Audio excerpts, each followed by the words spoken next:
Nail razor-sharp focus in your Nikon Z6 II videos and watch your footage transform from amateur to absolutely stunning in under 90 seconds. Let's dive into getting incredible focus with your Nikon Z6 II. First, we'll master autofocus for moving subjects. Navigate to your video recording menu under Motion Picture AF. Select AF mode for most situations, especially with subjects that move. AFC Continuous AF is your best friend. This keeps the camera constantly adjusting focus. Crucially, activate animal or human detection under AF subject detection. This is a game-changer for keeping your subject's eyes perfectly sharp without you having to think about it. For the focus area, wide area AF large or wide area AF small are excellent. These give the camera a larger area to track your subject within.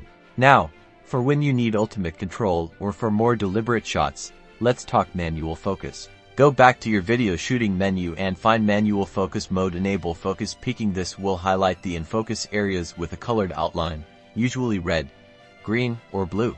As you turn the focus ring, watch those highlights move. They'll tell you exactly what's sharp for smooth transitions between focus points. Use the aperture ring or a dedicated follow focus. Gently adjust the focus ring on your lens. Another tip for manual focus: magnify your view.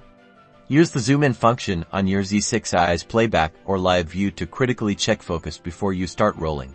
Remember, practice makes perfect. Experiment with these settings, watch your focus peaking, and you'll be capturing incredibly sharp, professional video with your Nikon Z6 II in no time.